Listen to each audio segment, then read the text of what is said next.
Welcome back to the channel. Today we're going to be looking at a Western Arms licensed MGC AMT Hardballer. Something a bit retro. I say retro, it's probably coming up on 30 years old, so it is very retro.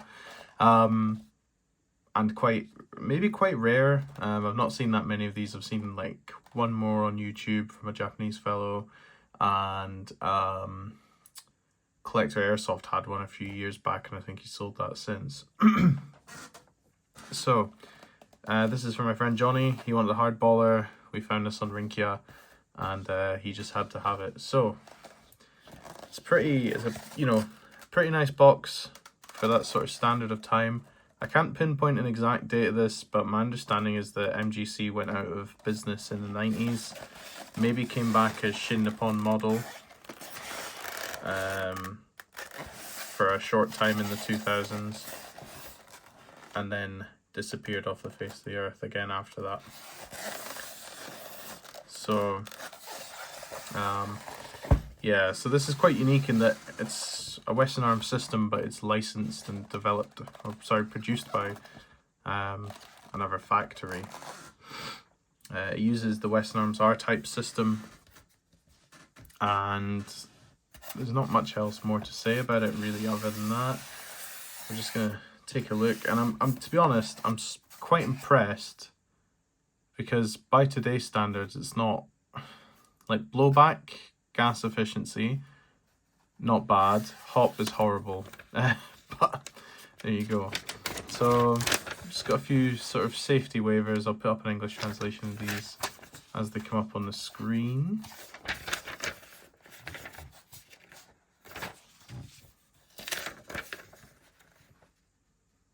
This one, interestingly, seems to be for basically telling you not to put like motor oil on your airsoft gun, and only to use MGC Teflic, which I'm assuming was like a Teflon oil spray or something along those lines. This is this little leaflet here is specific for the Hardballer, because I think the manual that comes with it is more for like another MGC Western Arms copy. But this is just a parts list, and just some, how to adjust your iron sights and such, and just telling you what each part of the magazine does. It tells you how to take it apart, etc. And then you got your more sort of full manual, which is very extensive, and frankly in very, very good condition for how old this is. I mean, the pages aren't even really yellow, to be honest with you. They're pretty bright. So I've got a feeling this was stuck somewhere for a while, and it wasn't really brought out into the light or anything. So yeah, really quite amazing how good condition this came in. Got some safety recommendations here, and just some more bits and bobs, generic stuff, probably a mail-in card for something or other. And there we are. So the pistol itself, as this was a second-hand example, the previous owner did put these sort of like competition style grips on it. Frankly, not very comfortable.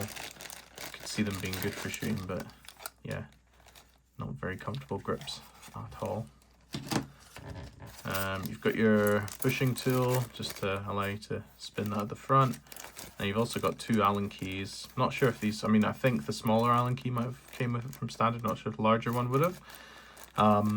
But these both seem to be, so the smaller one's for the hop adjustment, and then the larger one might be for taking the blowback unit off from the rear sight.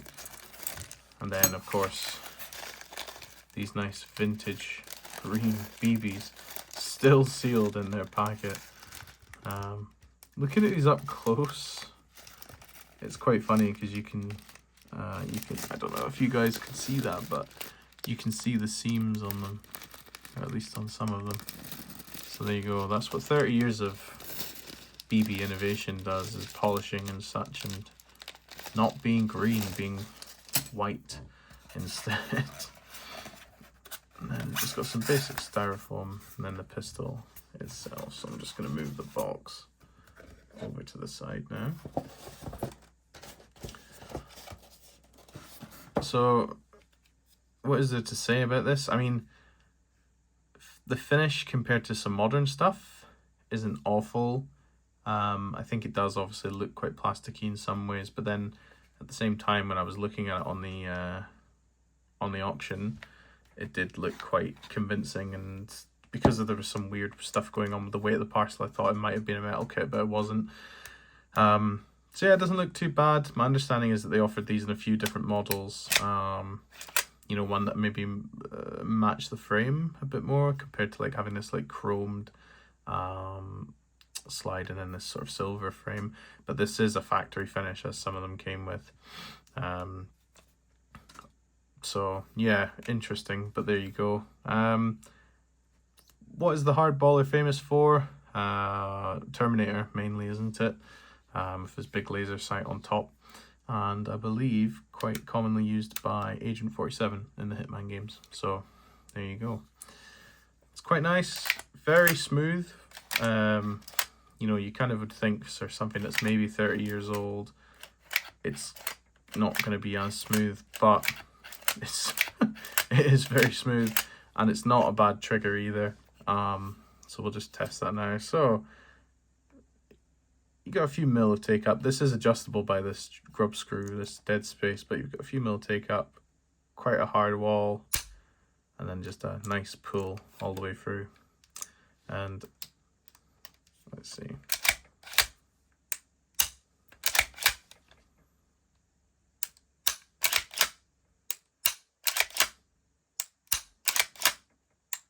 Pretty loud reset too.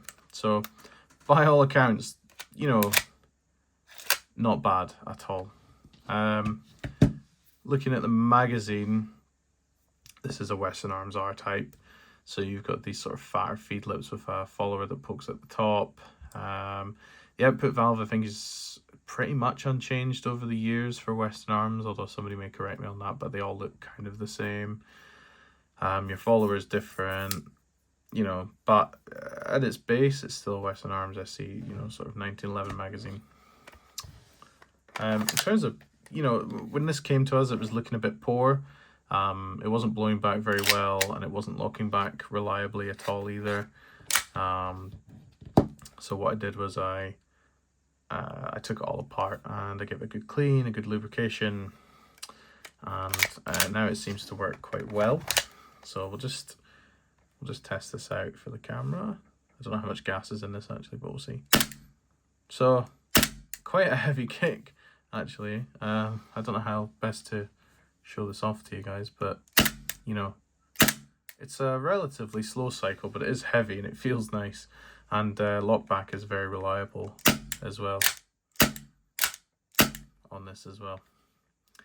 So yeah, for being probably from the 90s, maybe early 2000s at a push, very good recoil and nice reliable lockback, which you don't even get in some modern pistols. So you know, what more can you ask for? I'm going to quickly try and take this apart for you here. So it's kind of your standard 1911 affair, though I find that you have to wiggle the slide a little bit more to get the slide catch out. And then obviously here we are. So this is pretty normal for your Western Arms sort of system. What you've got is you've got sort of almost like a firing pin, really. So you do that and then push the firing pin out. That strikes your knocker valve, but pretty standard affair there. This also looks similar to modern-ish Western Arms systems, this sort of plug. Very similar, very, very similar. The strange thing about these R-types, and I don't know if this goes for all R-types, is they have an adjustable hop, which I mentioned earlier. It's adjusted through the bottom here. I think I've got a picture of it, but it's not very good. I looked down it, and at full hop it's really barely protruding, plus it actually pushes into the bucking from the bottom, which is really strange compared to modern systems where it pushes down on the top of the bucking rather than up from the bottom, and I'm not sure what kind of effect that would have on your sort of Magnus effect. I guess it still creates backspin, so it wouldn't really matter which way it's pushing it, I suppose. So I think what we'll do is we'll just see if we can get this bushing off. Come on. There we are. Out comes the plug. And then, oh yeah, that's right. You actually have to remove the blowback unit to get the hop unit out of this. So I think for the time being, I'll try my best to show you from there. I don't know how well you guys can see that, to be honest, but that's your hop unit, and that's at full hop. I've set this to max hop, and yeah, there's not very much in that at all. Obviously different standards in the 90s. You know, I'm pretty sure probably 0.12s were being used then. Maybe not, maybe, you know, 2s would have been considered heavyweight back then. I'm not 100% sure. Maybe somebody can educate me on that. But you know, the nozzle setup, not entirely dissimilar to what we have in a lot of systems today. The strangest thing I found was that the nozzle return spring is attached from the top down, which I think Western Arms has continued with its systems going forward. So it's interesting. It's obviously an O-ring on the back there, and it actually seals quite well. You know, for being 30 odd years old, I'm not sure if anything's ever been replaced on this, but you know, it, like I said, like you saw, it blows back well. Shoots at about a joule, which is quite surprising given, you know, that's with ultra air and sort of at room temperature, so it's not bad. I've not really tested like cold weather performance or anything on this, but you know, this is more of a collector's piece and less of a player's piece, although I can see my friend Johnny using this as a player's piece. Yeah, he'll shoot anything, he doesn't really mind. So there we are, your standard sort of R-type affair, and by all accounts doesn't seem like an awful copy of it. So fair play to MGC for that, from back in the day. So an interesting piece of airsofting history. I'm sure people might have been going crazy for this back in the 90s, you know, just with Terminator sort of being probably more culturally relevant back then, although to say that, and then, you know, there's been plenty of films in recent years that came out. We don't talk about Salvation. But, you know, it's a piece of airsoft history. I certainly wasn't expecting to get anything older than, you know, this old, sorry, on my desk. And this thing could be older than me. It probably is older than me, which is quite weird. To think that all these years it's just managed to survive, and my whole life's happened in that time. So there you go. Yeah, maybe you guys know some more about this than I do. Maybe somebody who's an old-time airsoft or collector can shed maybe a bit more light on it than what I know. But honestly, it's a cool collector's piece. It's quite good for the time, and I would, if there is more to know about it, I would love to know. So if you know, please let me know in the comments. So nothing more to say really. Thanks for watching the video, guys. If you enjoyed it, give us a like. If you want to see more content sort of similar to this, unboxings, overviews, maybe even long-term reviews, please subscribe, and I will see you guys in the next one. Thank you.